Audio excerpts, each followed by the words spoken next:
पे आएंगे हम लोग। अगला अगला ये एसएससी का पूछा हुआ क्वेश्चन है भाई। थोड़ा सा डाटा यहाँ पे बड़ा है ना।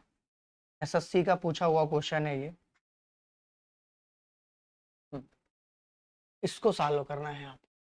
ठीक है, हाँ। 2.4 के ऊपर बार लाइन लगी है ना।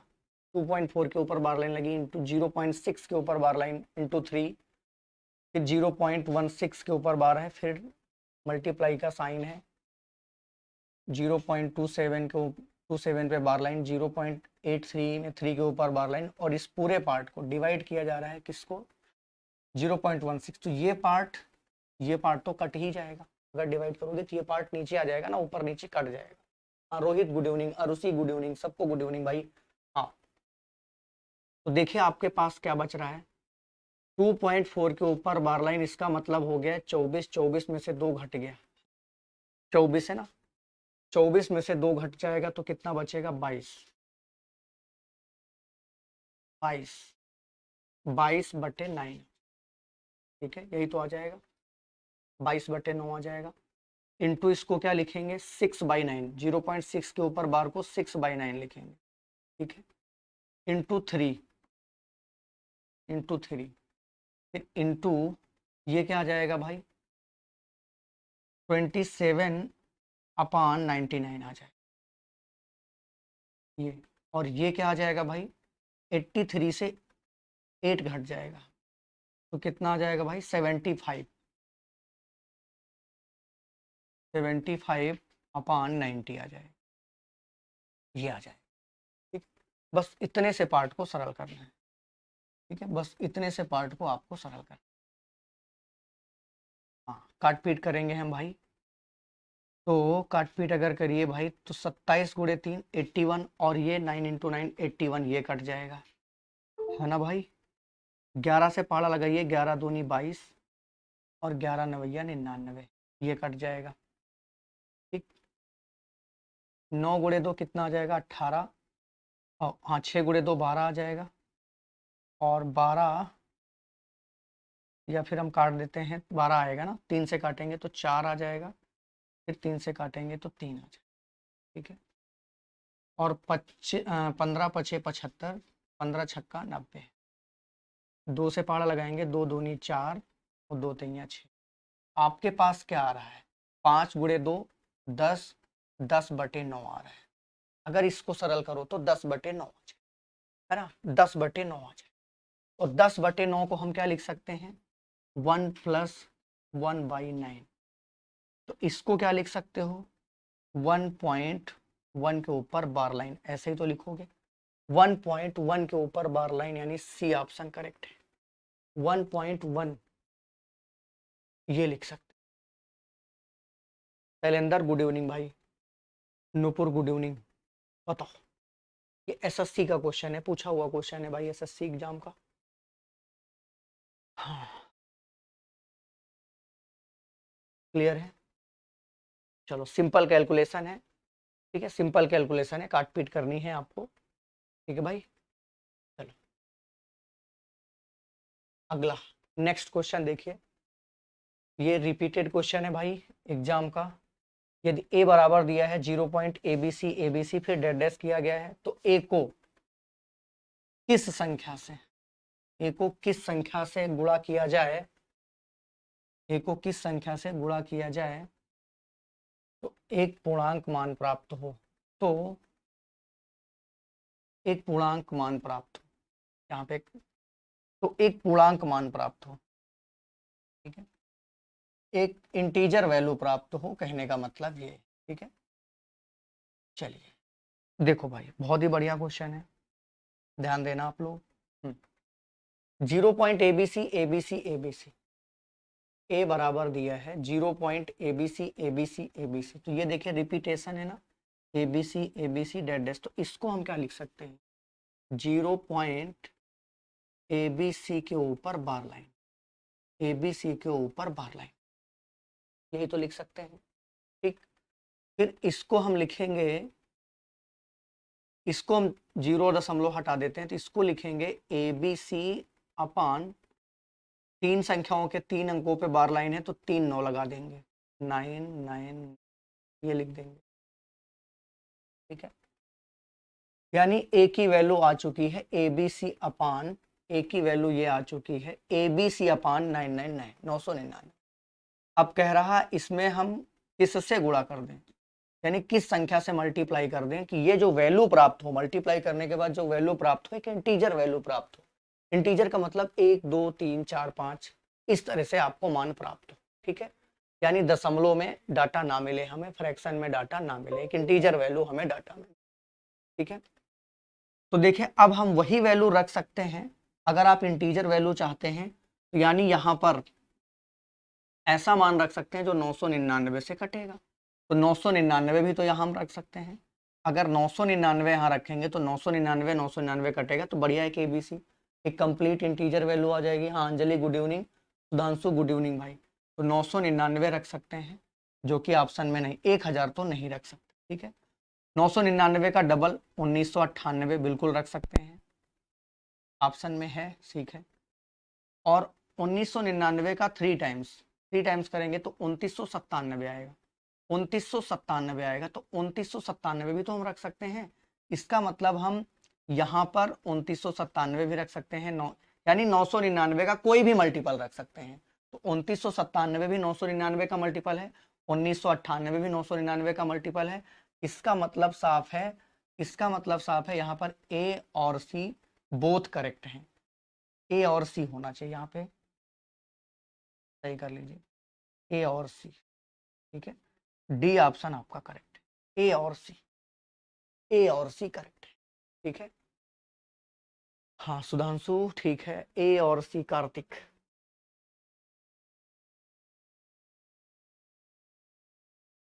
चलो अगला देखो भाई, इस क्वेश्चन को आप लोग देखो, बताओ। चलो ये भी पूछा गया क्वेश्चन है, रिपीटेड क्वेश्चन है एग्जाम का। ये n की वैल्यू है, n बराबर दिया है, और ये m की वैल्यू है, ठीक है। आपसे 1/n + 1/m है ना। इसमें अनुमान भी आप लगा सकते हो, जैसे अनुमान भी अगर लगाओ तो n का मान क्या आ सकता है, अगर अनुमान लगाओ तो n का मान क्या आ सकता है भाई, 0.36। 0.36 का मतलब क्या, 369। अगर देखो दशमलव के बाद, जैसे ये अंक हमें छोड़ना है, दशमलव के बाद हमें सिर्फ एक अंक में वैल्यू लिखनी है। जैसे दशमलव के बाद 3 6 9 हमें एक अंक पे लिखना है। जो अंक छोड़ते हो उसके बगल वाले अंक को देखो, जैसे ये अंक छोड़ रहे हो तो बगल वाला अंक क्या है, 6 है। बगल वाला अगर अंक 6 है तो हम क्या करते हैं, दशमलव में अगर 5 या 5 से वैल्यू बड़ी है जो छोड़ रहे हो तो बगल वाले में एक ऐड हो जाता है। तो इसको हम 0.369, इसको हम 0.4 लिख सकते हैं क्या, 0.4 भी लिख सकते हैं, लगभग 0.4 आ जाएगा। उसी तरह से m की वैल्यू क्या आ सकती है, 0.5315। ये 0.5 से थोड़ी सी वैल्यू ज़्यादा है, लेकिन 0.5 के बाद 3 लिखा है तो 0.5 ही लिखा जाएगा, ठीक है। क्योंकि 5 के बगल में 3 लिखा है और 3 5 से छोटा है, ठीक है। हाँ और उससे ठीक है।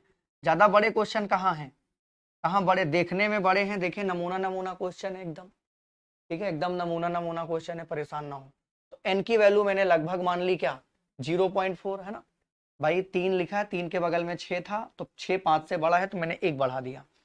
यहाँ पर मैंने क्या किया, 5 लिया, 5 के बगल में 3 था यानी 5 से छोटा है इसलिए मैंने बढ़ाया नहीं, 5 लिखा है। तो आपसे 1/n, आपसे 1/n + 1/m की वैल्यू पूछी जा रही है, ऐसे अनुमान लगा सकते हो। तो 0.4 का मतलब क्या हुआ, 0.4 का मतलब हुआ 2/5, 0.4 का मतलब हुआ 2/5, और 0.5 का मतलब क्या हुआ 1/2, 1/2। तो n की जगह 2/5 रखोगे तो ये पलट जाएगा तो 5/2 हो जाएगा, प्लस m की जगह 1/2 रखोगे तो यहाँ पलट जाएगा तो 2/1 हो जाएगा। यानी ये कितना आ जाएगा, ये 2.5 है और ये 2 है, लगभग 4.5, 4 से ज़्यादा, 4 से 1/2, 4 से थोड़ा सा ज्यादा वैल्यू, 4 से थोड़ी सी वैल्यू ज्यादा आएगी। तो कौन से ऑप्शन में वैल्यू 4 से ज्यादा आ रही है? देखो बी ऑप्शन तो हो ही नहीं सकता, क्योंकि 111 को 100 से डिवाइड करोगे लगभग 1 से थोड़ा ज्यादा आएगा। 1897 को 3162 से डिवाइड करोगे तो वैल्यू बहुत छोटी आएगी। 2419 को 11,000 से डिवाइड 11,100 से डिवाइड करोगे, बहुत छोटी वैल्यू आएगी। यही करेक्ट है। अब ये देखो 2000 के आसपास है 2400, तो 2400 का पहाड़ा 11, 2400 का पहाड़ा 11,000 में 24 चौको 96, लगभग 4 से थोड़ा ज्यादा, 4 से थोड़ा सा ज्यादा।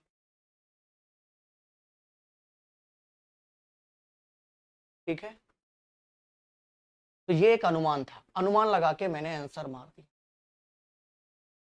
बाकी इसको सॉल्व भी कर सकते हो। ठीक है ना, अनुमान लगाना भी आना चाहिए। जैसे 0.36 का मतलब 0.4 है ये, और 0.53 का मतलब 0.5 है, तो 0.4 प्लस 0.5 ये दो वैल्यू थी, इन्हीं को आपको रिवर्स करना था, रेसिप्रोकल करके जोड़ना था। बाकी इसका प्रोसेस भी लगा सकते हो। हाँ ठीक है, देखो अगर इसका प्रोसेस लगाओगे n बराबर क्या आएगा जानते हो आप?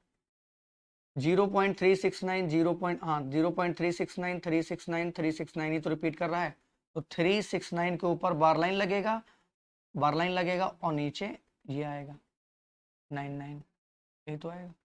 36 के ऊपर बार लाइन लगेगा और 3 अंकों पे बार लाइन, तो 39 आ जाएगा। m की वैल्यू क्या आ जाएगी? 531 531, तो 531 के ऊपर बार लाइन लगेगा और 3 अंक पे बार लाइन हटेगा, तो 39 आएंगे। चाहो तो डाटा छोटा कर सकते हो, काट सकते हो, 9 से काटोगे तो 9 चौके 36, 9 एकम 9, 111 आ जाएगा। ये भी 9 से कटेगा, 9 पछे 45, 9 9 81, ये आ जाएगा। आपसे पूछ रहा है 1/n प्लस 1/m की वैल्यू। 1/n यानी n की वैल्यू है 41/111, तो 1/n की वैल्यू हो जाएगी 111/41, प्लस m की वैल्यू 59/111 है, तो 1/m की वैल्यू हो जाएगी 111/59। ठीक है, 111 अगर हम कॉमन ले लेंगे तो ब्रैकेट में बचेगा 1/41 प्लस 1/59, तो इसको सरल करोगे तो 41 और 59 जोड़ोगे तो 100 आ जाएगा, अपान नीचे आ जाएगा 41 गुणे 59, 41 इंटू 59, 41 इंटू 59। तो आपका इस बेसिस पे भी ए ऑप्शन ही करेक्ट हो रहा है। 111 और 00, इसको गुणा करोगे यही आएगा, 111 और 00। केशव मौर्य गुड इवनिंग भाई। मनती मनीता मौर्य गुड इवनिंग भाई। तो बताओ भाई, तो ये भी पूछा गया क्वेश्चन है ना, इसको सरल करोगे, ऑप्शन से ही पता चल गया 111 के साथ 00 लगा है, ए ही ऑप्शन। यहाँ यूनिट डिजिट मिलाओ तो इकाई का अंक 1 है, यहाँ 9 है, तो 9 गुणे 1 9, करेक्ट है। ठीक है,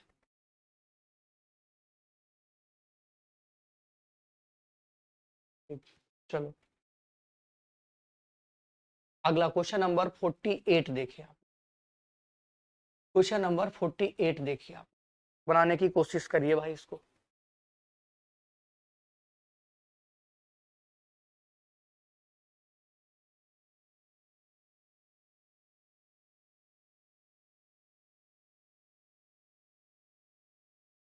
बनाओ भाई, क्वेश्चन नंबर 48 देखो आप लोग, क्या कहा जा रहा है?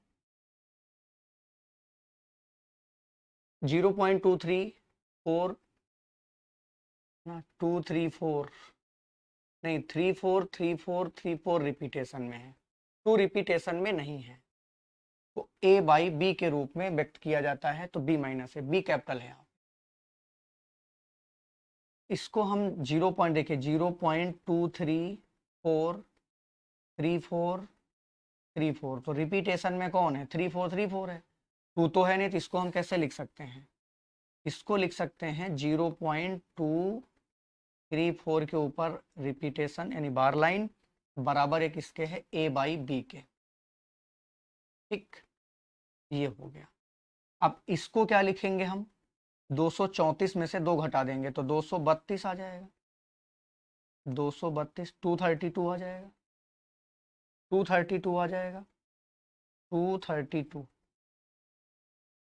अपान 2 अंकों पे बार लाइन है, 2 9, 1 पे बार नहीं 0, बराबर a बाई बी। ठीक है, 3 2 5 2 7, किससे कट जाएगा भाई? काट पीट मचाओ यहाँ पे। 4 से तो कटेगा नहीं, 2 से कटेगा, 2 से ही कटेगा। 2 से काटोगे 2 चौके 8, 2 9 18, 2 पंचे 10, 2 से काटोगे 2 1 कम 2, 116, ये आ जाएगा। बस अब नहीं कटने वाला। तो आपसे b माइनस ए पूछा गया है। b माइनस ए का मतलब ये b की वैल्यू हो जाएगी, 495 b की वैल्यू हो जाएगी और 116 a की वैल्यू। तो 495 में से 116 घटा दो, 495 में से 116 घटा दो तो 15 में से 6 गया 9, यानी आपका सी ऑप्शन करेक्ट। यानी आपका कौन सा ऑप्शन करेक्ट है? C option correct. C option correct है 379। हाँ बिल्कुल भाई, केशव मौर्य गुड इवनिंग, कार्तिक अरुषि 379। ठीक है भाई, ठीक है।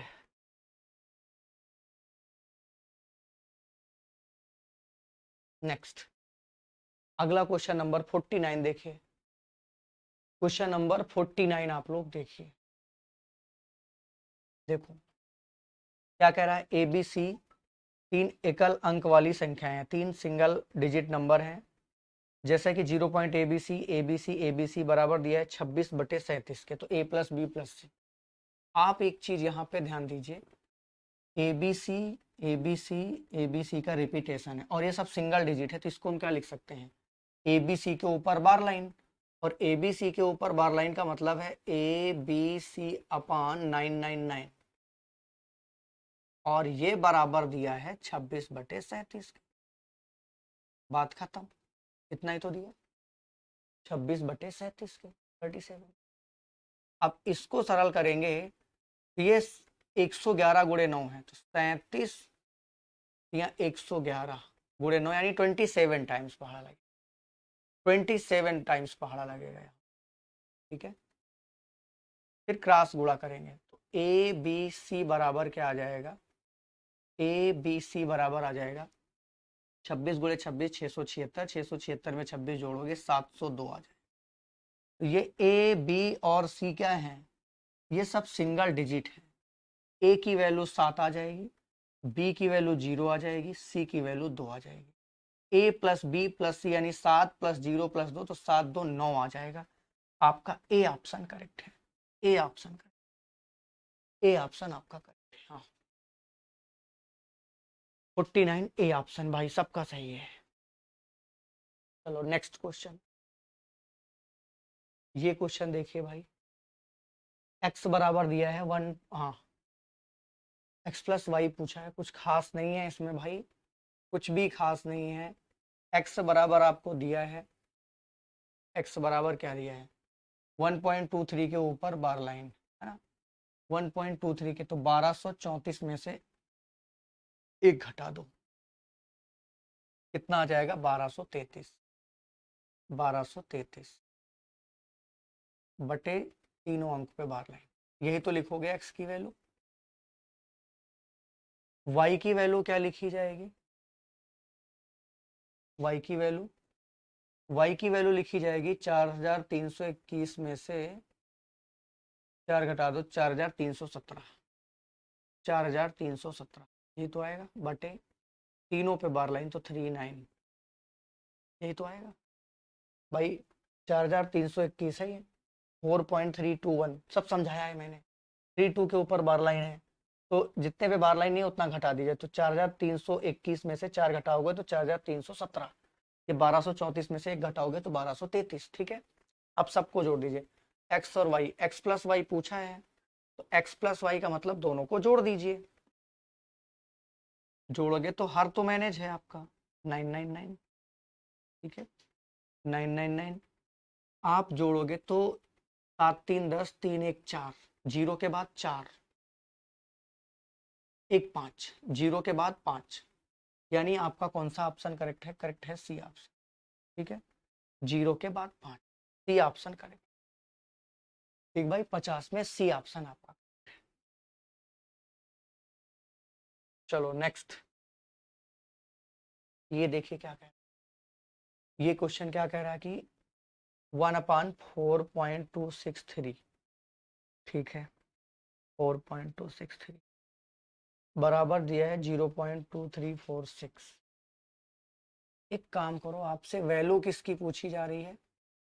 1/0.0004263, इसकी वैल्यू पूछी जा रही है, इसकी वैल्यू पूछी जा रही है।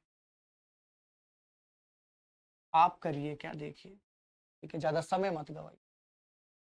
अगर देखिए जो डाटा आपको पता है उसमें 0.123 अंक पे बात, 0.3 अंक पे, 0.3, यहाँ पे दशमलव, ये दशमलव उठा के यहाँ पे लाना है, ठीक है। तो कितना पीछे ले जाना? 1 2 3 4 अंक पीछे ले जाना। 4 अंक पीछे ले जाने का मतलब इसको किससे गुणा करना पड़ेगा? 10,000। इसको किससे मल्टीप्लाई करना पड़ेगा? 10,000। तो 10,000 से नीचे करोगे तो 10,000 से ऊपर भी मल्टीप्लाई करोगे, ठीक। यानी हाँ, यानी अगर ये डाटा आप रखना चाहते हो, अगर ये डाटा, तो ये बन जाएगा, ठीक। ये वैल्यू अगर देखा जाएगा तो ये वैल्यू, ये इतनी वैल्यू क्या बन जाएगी? 0.2346। ये वैल्यू बन जाएगी 0.2346 रख देंगे, इनटू यहाँ पर कितना है? 10,000 है, ऊपर नीचे मैंने 10,000 से मल्टीप्लाई किया, इसमें भी 10,000 से मल्टीप्लाई करेंगे आप। 10,000 से मल्टीप्लाई का मतलब 4 अंक पे दशमलव है, चारों जीरो गायब, यानी 2346 आपका करेक्ट आंसर। ए ऑप्शन 2346 आपका करेक्ट आंसर। 234। अगर आपका कॉन्सेप्ट अच्छा है, बढ़िया पकड़ है, तो आप देख रहे हो कि ये वैल्यू आपको पता है जिसमें 3 अंक पे दशमलव, इसकी वैल्यू दी है 0.2346, और आपको जो वैल्यू बतानी है उसमें दशमलव 2 2 4 2 6 7 अंक पे, यानी 4 अंक आगे किया है दशमलव। दशमलव कितना अंक आगे किया है? देखो, जो आपसे डाटा आपको जो डाटा दिया गया उसमें दशमलव 3 अंक पे है, और उसकी वैल्यू ये दी है 0.2346, यानी दशमलव यहाँ 3 अंक पे है। और जिस डाटा की वैल्यू आपसे पूछी जा रही है उसमें दशमलव 7 अंक पे है, तो कितना आगे है? 4 अंक पे। तो आप दशमलव 4 अंक आगे कर दीजिए इसमें, तो 0.236 में 4 अंक आगे करोगे तो दशमलव गायब हो जाएगा, यानी ए ऑप्शन आपका करेक्ट आ जाएगा। ए ऑप्शन आपका करेक्ट आ जाएगा, ठीक है। ये भी वही क्वेश्चन है भाई, ये भी सेम डिक्टो वही क्वेश्चन है भाई, है? ये भी सेम टू सेम वही क्वेश्चन है ना। इसको आप देखिएगा, करिएगा, इसमें भी वही करना है, ठीक है, बिल्कुल सीधा सीधा आप इसको पलट दीजिए, इसको पलट दीजिए तो ये हो जाएगा 1/3.718, तो ये हो जाएगा 0.2689, वही क्वेश्चन बन जाएगा। यहाँ 3 अंक पे दशमलव है, यहाँ 1 2 3 4 5 6 7 अंक पे, यानी 3 अंक से दशमलव उठा के 7 अंक पे लाया गया है, 4 अंक पे बढ़ाया गया, तो 4 अंक दशमलव इसमें भी आगे बढ़ाओ तो दशमलव इसमें गायब हो जाएगा। 2689 करेक्ट आंसर, 2689 करेक्ट आंसर आ जाएगा। ये भी वही क्वेश्चन है ना। सब एक जैसे क्वेश्चन सेट किए गए यहाँ पे। देखो, इसकी वैल्यू x दी है और इसकी वैल्यू पूछी गई है, यानी कुल मिला के दशमलव हटा ही देना है ना। दशमलव लगाए हो तो वैल्यू x है, दशमलव हटा दोगे तो वैल्यू क्या आएगी? यहाँ 3 अंक पे दशमलव, यहाँ 2 2 4 अंक पे दशमलव, ऊपर एक जीरो बढ़ा दो तो दशमलव का काम खत्म, दशमलव का काम खत्म। और ये जीरो नीचे चला जाएगा, तो जीरो का मतलब 10 नीचे चला जाएगा, जीरो का मतलब 10 नीचे चला जाएगा, तो x/10 आ जाएगा। भाई ये जीरो है, ये जीरो अगर नीचे आ जाएगा तो x/10, यानी करेक्ट आंसर आ जाएगा x/10 डी ऑप्शन।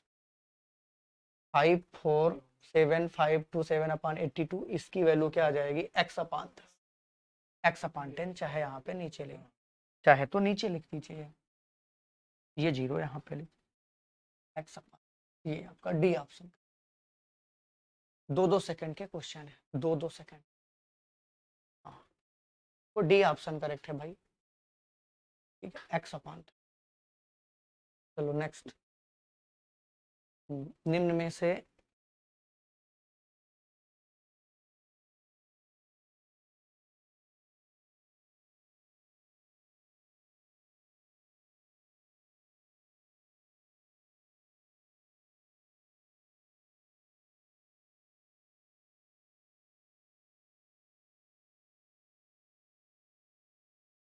एक ये है, एक तो क्वेश्चन है ये, इसको पहले देखो। क्वेश्चन नंबर 55, क्वेश्चन नंबर 55, इसमें आपको बताना है कि कौन सा नंबर शांत दशमलव है। शांत दशमलव का मतलब टर्मिनेटिंग डेसिमल। तो टर्मिनेटिंग डेसिमल वही डेसिमल होगा, ठीक है। देखो, जो कंप्लीटली डिवाइड, टर्मिनेटिंग डेसिमल का मतलब शांत दशमलव का मतलब जैसे 2.5, ये एक टर्मिनेटिंग डेसिमल है ना। 1.5 टर्मिनेटिंग डेसिमल, 1.4 कंप्लीटली डिवाइड हो जाता है, ठीक है। जैसे कोई फ्रैक्शन लीजिए 5/2, 5/2 है ना, 5/2, और इसको डिवाइड करिए तो कितना आ जाएगा 2.5।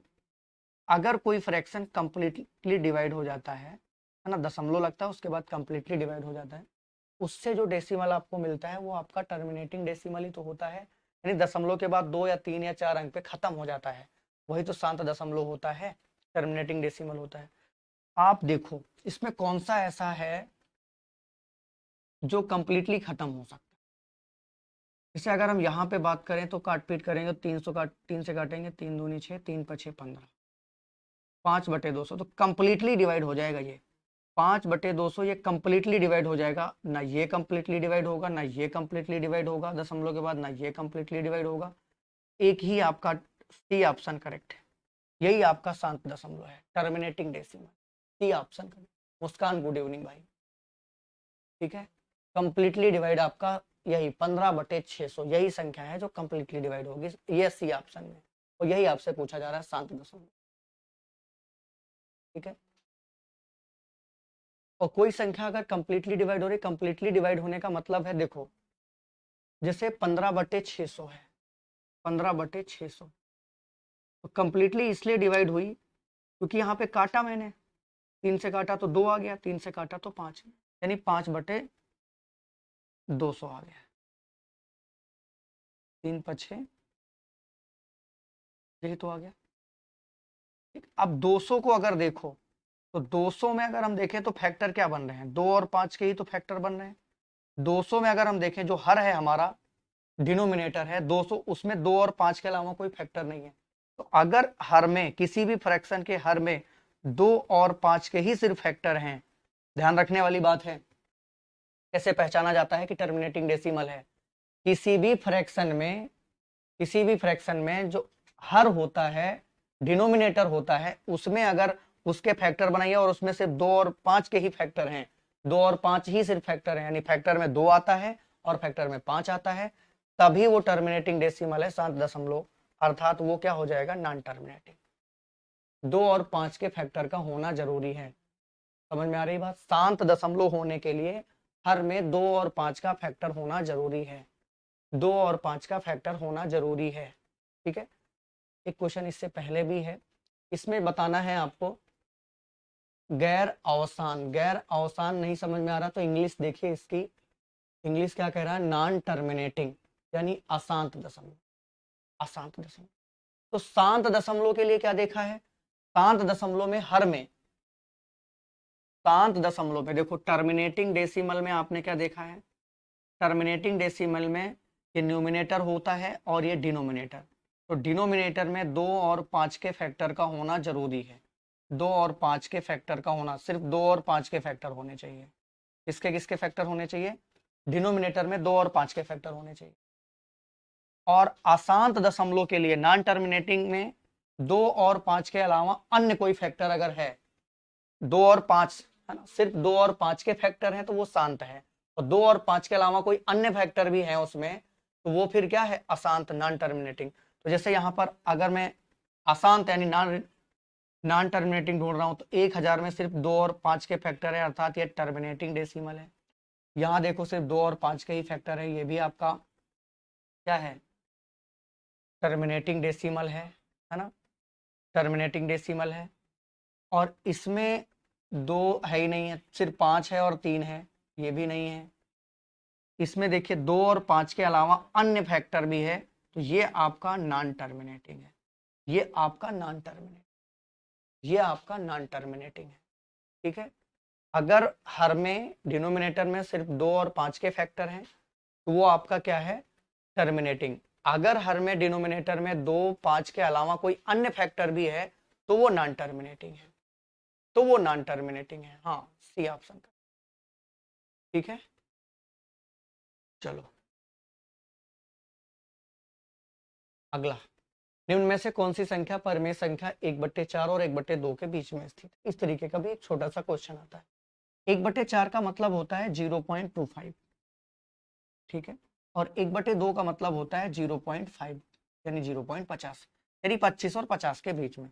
अब 1/8 क्या होता है? 0.37 ये होता है। नहीं नहीं नहीं, 8 दूनी 16,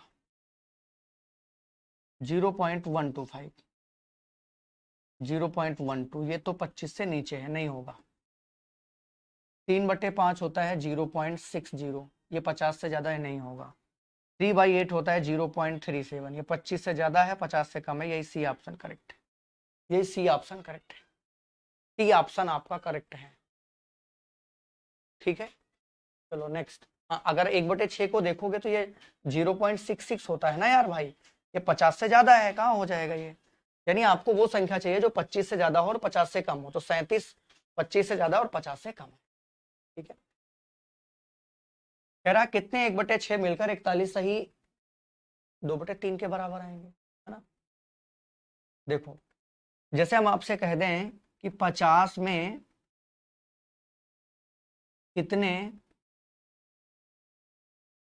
5 हैं, तो आप बड़ी आसानी से बोलोगे, तुरंत बता ले जाओगे, है ना? 50 में कितने 5 हैं, तो आप तुरंत बताओगे कि भाई 50 में 5 5 के 10 पार्ट हैं। कैसे आया? 50 को 5 से डिवाइड किया, तभी ना पता चला कि 10 पार्ट हैं। तो बस आपसे कह रहा है कि कितने 1/6 मिलकर 41 सही 2/3 बनाएंगे। ठीक, 41 सही 2/3 में कुल मिला के 41 सही 2/3 में आपसे पूछा जा रहा है कितने 1/6 होंगे। तो 41 गुणे 3 123, 2 125, 125/3, इसको डिवाइड कर दीजिए किससे? 1/6 से। इसको डिवाइड कर दीजिए किससे? 1/6 से। और जब 1/6 से डिवाइड करोगे तो 6 ऊपर चला जाएगा, 6/1 आ जाएगा। 3 दूनी 6, 125 का डबल 250, सी ऑप्शन का, सी ऑप्शन का। हाँ, सी ऑप्शन आपका करेक्ट है भाई। ठीक है, या फिर आप लैंग्वेज के अकॉर्डिंग भी कर सकते हो। कितने 1/6 मिलकर कितने का मतलब x, x पार्ट ऑफ 1/6, और ये बराबर किसके होगा? 125/3 के, 41 से 2/3, 3 दूनी 6, 125 का डबल 250, ऐसे भी आ जाएगा। कितने का मतलब यक्स। ठीक है, अगला नेक्स्ट। 2 से 1/2, 3 से 1/2, 4 से 1/2 बराबर x, तो ये कितना आ जाएगा भाई? ये तो आ जाएगा 2 3 5 4 9, आधा आधा 1, 9 1 10, 10.5 आएगा। x की वैल्यू 10.5 आएगी, 10.5 से 5.5 घट जाएगा ना। बहुत आसान क्वेश्चन है, ओरली है ये क्वेश्चन, पेन नहीं उठाना है ना भाई। इसको जोड़िए, देखिए बाहर बाहर का मैंने पहले जोड़ना, इस तरीके का फ्रैक्शन सिखाया मैंने। 2 3 5 4 9, 9 तो बाहर बाहर का आ गया, फिर आधा आधा 1, 9 1 10, 10 में आधा जोड़ो 10.5। ठीक है, तो 10.5 से 5.5 घटेगा तो 5 बचेगा कि नहीं बचेगा? बताओ, बी ऑप्शन करेक्ट। 10.5 से 5.5 घटेगा ना, और यहाँ x की वैल्यू रखनी है ना, x की वैल्यू, ये x की वैल्यू ही तो आई है यहाँ पे, ये x के बराबर, x बराबर ही तो आया था 10.5। 10.5 में से 5.5 घटाओगे तो 5 बचेगा ना भाई।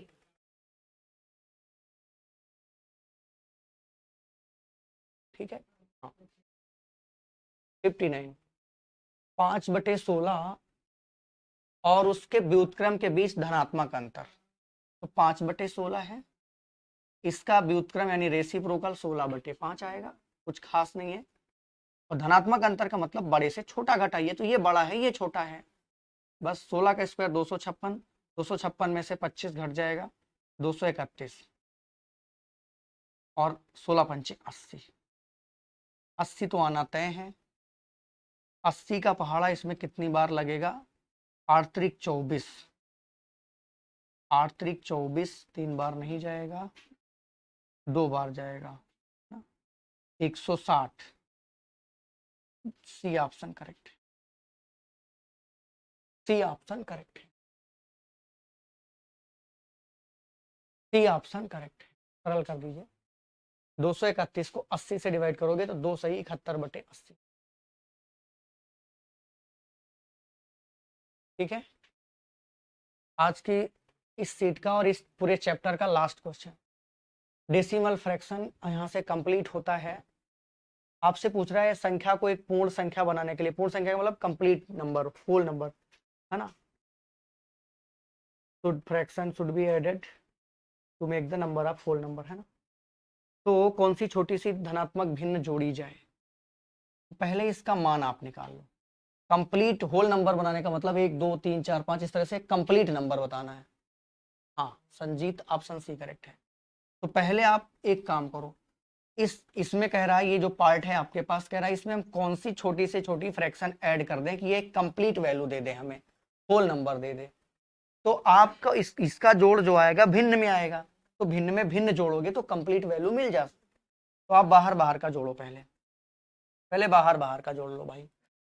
6 3 9, 9 4 13, 13 5 18, 18 7 25, 25 आया कि नहीं आया, प्लस अब आप एक काम करो, ये 7/12 और 1/12 मिलके 8/12, 8/12 है ना, ये सही जोड़ा है ना मैंने, 7 5 12, 12 4 16, 16 6 22 3 25, ठीक है। ये 7 1 8, 8/12, 8/12 प्लस 9/36, 3 से गुणा कर दीजिए तो ये हो जाएगा 24/36, 24/36, 24/36, ये हो जाएगा 25 प्लस 24 9 33, 33/36।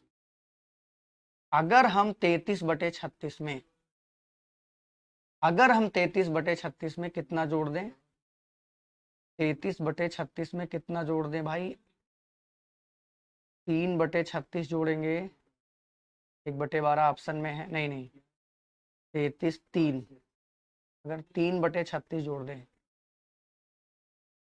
33 3 36, 36/36 यानी 1 आ जाएगा, 1/12, लेकिन ऑप्शन में नहीं है। 7/36, 13 बटे, हाँ, जैसे 5/12 ऐड करोगे, 5/12 ऐड करोगे, ए ऑप्शन अगर लेते हैं हम, या फिर काट सकते हो भाई, यहाँ पे 3 से काटोगे तो कितना आ जाएगा 11, 3 से काटोगे तो 12, 11/12 आ जाएगा, ठीक है। इसका जोड़ आ जाएगा 11/12, ठीक है, 11/12। तो 11/12 में हम कितना जोड़ दें, 11/12 में हम कितना जोड़ दें कि कंप्लीट मिल जाए, तो आप 13/12 जोड़ दो। आप डी ऑप्शन चेक करो, 13/12, तो 13 11 कितना हो जाएगा 24, और 24 को 12 से भाग करोगे 2, और 25 2 कितना आ जाएगा 27, 27 देखिए कंप्लीट नंबर मिल रहा है कि नहीं, तो डी ऑप्शन इसमें ऐड कर दीजिए, 13/12 डी ऑप्शन ऐड, ठीक है। डी ऑप्शन आपका करेक्ट है, मुस्कान डी ऑप्शन करेक्ट है, नेहा ए ऑप्शन कैसे हो सकता।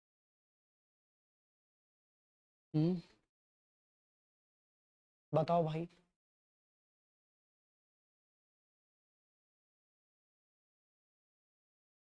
अच्छा, कुछ छोड़ दिया है क्या मैंने, हाँ एक चीज छूटी है भाई, 1 मिनट, 1 मिनट, एक पार्ट छूट गया यार, हाँ हाँ, 1 मिनट भाई, ये 2/3 छूट गया है भाई ना। बाहर बाहर का जोड़ तो क्लियर है, 25 आया था प्लस, लेकिन ये 2/3 छूट गया है, बिल्कुल बिल्कुल भाई, 2/3 छूटा है। 7 और 1 8/12 आएगा, सही कर लेते हैं, प्लस ये 9/36, एक पार्ट छूटा है यार, ठीक है। यहाँ पे एक काम करते हैं हम, एलसीएम 36 बना लेते हैं, 25 प्लस सबका 36 एलसीएम बना लेते हैं। 36 करने के लिए 12 से गुणा, तो 12 दूनी 24, 24 प्लस 3 8 24 प्लस 9, 24 24 38, 24 24 38, 38 9 47, 43/36 आएगा। हाँ, 43/36 आएगा भाई, है ना। ठीक है, सही जोड़ा है मैंने। 1 मिनट मिला लेते हैं। यहाँ 12 से गुणा करोगे तो 24 आएगा, 12×3 = 36। यहाँ 3 से गुणा करोगे तो यहाँ भी 24 आएगा। 24 24 48 नहीं, 57 आएगा। 57/36 आएगा। 57/36 आएगा। ठीक है, और 57/36 को अगर हम काट पीट कर दे तो 3 से काटेंगे तो कितना आ जाएगा, 12 आ जाएगा। और अगर इसको 3 से काटेंगे तो 19 आ जाएगा। ठीक है, 19/12 प्लस, अब इसमें अगर मैं 5/12 ऐड कर दूं, पहला ऑप्शन देखो, 5/12, 5/12 पहला ऑप्शन। 19 + 5 कितना आ जाएगा, 24, और 24 को 12 से डिवाइड करोगे कितना आ जाएगा, 2, और 25 + 2 जोड़ोगे तो 27। एक कंप्लीट नंबर मिलेगा, एक होल नंबर, यानी ए ऑप्शन करेक्ट है। ए ऑप्शन करेक्ट है, हाँ ठीक भाई, ए ऑप्शन करेक्ट है। हाँ, 24 + 24 48 + 9 57, ठीक है, तो ए ऑप्शन करेक्ट है ना भाई। तो ये चैप्टर आपका कंप्लीट हो गया है ना। ये चैप्टर आपका पूरी तरह से कंप्लीट है, हर टाइप का क्वेश्चन सेट किया गया है ना। एक लेवल से हर टाइप का अलग अलग एग्जाम के, रेलवे एग्जाम है ना, SSC GD exam, SSC 10+2 MTS और अन्य जो वनडे एग्जाम है, सारे क्वेश्चन सेट किए गए। वैसे फ्रैक्शन के जितने भी क्वेश्चन आते थे उससे ज्यादा क्वेश्चन मैंने आपको कराए हैं, है ना। जो क्वेश्चन इस समय पूछे गए, इस समय तो ज्यादा क्वेश्चन इस चैप्टर से नहीं पूछे गए, लेकिन मैंने अलग अलग एग्जाम के जब क्वेश्चन कलेक्ट किए तो इतने सारे क्वेश्चन आपको मिल गए। ठीक है, तो 60 क्वेश्चन मैंने सीट में आपको कराए। ठीक है, तो चलिए अब इसके बाद भाई अगला चैप्टर चलेगा। तो इस पार्ट में आपने क्या क्या पढ़ लिया है, नंबर सिस्टम पढ़ लिया है, एलसीएम एचसीएफ पढ़ लिया है, डेसिमल फ्रैक्शन पढ़ लिया है ना।